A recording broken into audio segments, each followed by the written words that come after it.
j'ai reçu pas mal de mails de gens qui souhaitaient avoir une explication entre eux.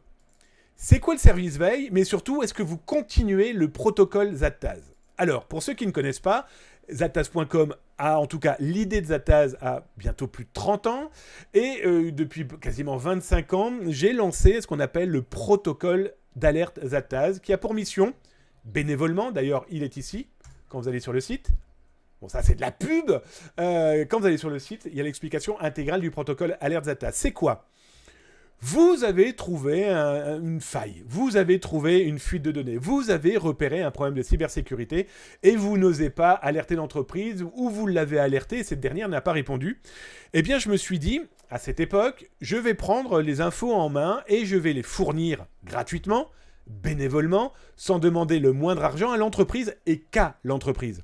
Je fais aucun démarchage, c'est j'ai une info X, je la transmets à qui de droit?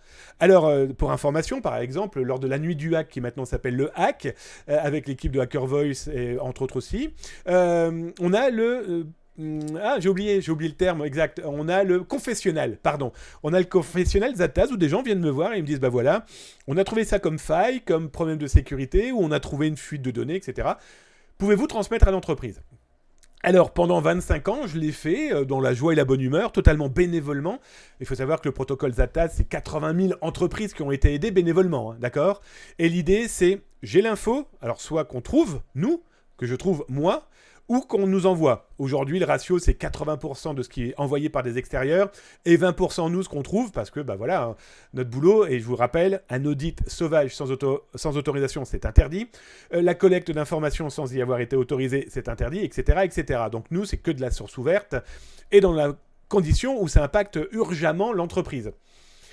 On envoie un mail obligatoirement à l'entreprise, alors soit par son DPO, hein, pour le RGPD, soit en tout cas à la direction, et puis point barre. Il faut savoir qu'on communique l'intégralité de notre alerte par mail aussi à l'ANSSI, l'Agence nationale de sécurité des systèmes d'information, depuis le début, et à la CNIL quand on considère que la CNIL doit être mise dans la boucle, ce qui est très important.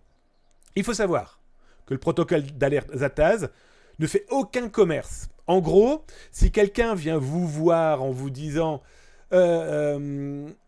ben voilà, on prend l'exemple de McDonald's. Oui, on travaille pour Zattaz, on vient vous voir pour vous vendre un audit, pour vous vendre de la veille sur le dark web, le darknet, etc. Et qui viennent au nom de Zattaz, ça n'existe pas. Je vais être très clair avec vous, ça n'existe pas. Le protocole, si jamais les gens vous disent on vient de la part du protocole Zattaz, ça n'existe pas. Hein, je vais tout de suite mettre les points sur les i. Non. La seule personne qui communique avec les entreprises, c'est moi, Damien Bancal. Il n'y a personne d'autre, personne de membre de l'équipe n'a en main le protocole d'alerte Zattaz, parce que c'est moi qui vérifie, c'est moi qui m'assure aussi qu'on n'essaye pas de nous en papaouter. Hein. Par exemple, des internautes qui font des conneries plus grosses qu'eux, et puis qui se disent, bah tiens, on va lui refiler le bébé, et puis du coup, comme ça, ça sera lui qui aura les ennuis. Je vais être très honnête avec vous, hein, je prends l'exemple de Optical Center, où j'ai eu des problèmes, parce qu'au moment où j'alerte Optical Center, au même moment, des gens ont fait des conneries. Ben, il y a eu un dépôt de plainte, et donc du coup, moi j'ai été entendu dans ce cas-là, parce que, et on peut comprendre l'entreprise, elle a pensé que j'étais peut-être responsable de cette cyberattaque, parce que bizarrement, quasiment au même moment, il y a un protocole d'alerte qui les informe, hein, qu'il y a une fuite de données les concernant. Donc voilà. Ça, c'est le protocole. Comment ça fonctionne si vous avez des choses d'entrée de jeu, je préviens tout de suite, il n'y aura pas d'article sur le blog. Il n'y aura pas d'article dans la presse pour qui vous savez pour qui je travaille. Il n'y aura strictement aucun cadeau.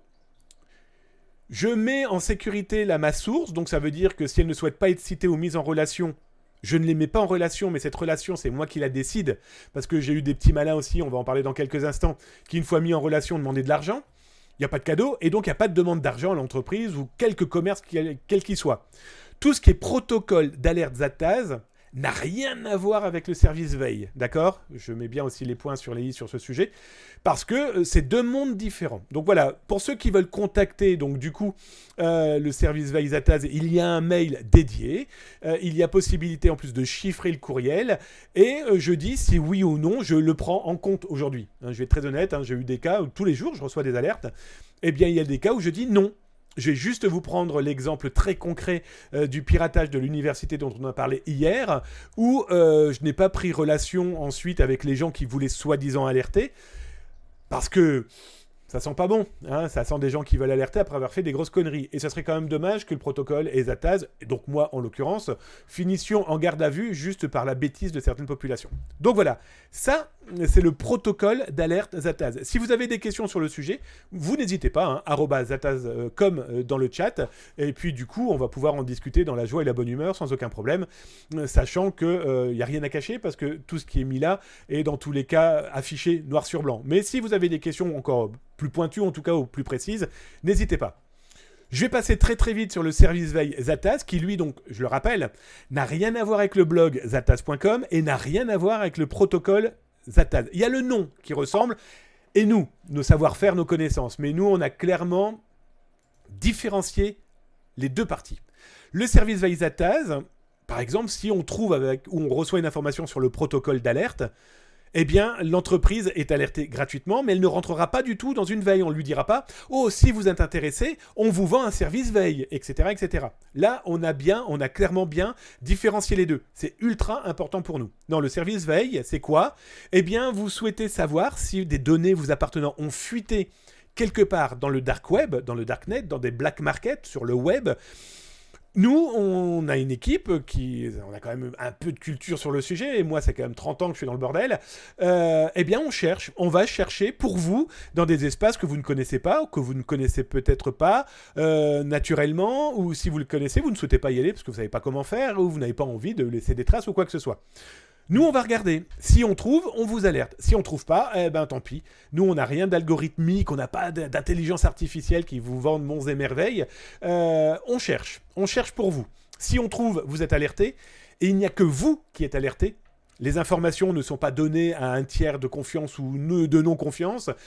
On n'en parle pas, bien sûr, sur Zataz. On n'en parle pas dans la presse. En plus, on fait signer des contrats. Hein. C'est légal. On a une entreprise, c'est juridique. Donc du coup, on a aussi une NDA qui est signée entre le partenaire qui souscrit et nous. D'accord ? Donc ça veut dire qu'il y a non-divulgation des informations. Il y a une seule et unique personne qui reçoit les informations, celle qui a souscrit cet abonnement. On met en place des protocoles de sécurité, mais aussi de RGPD, ça c'est indispensable.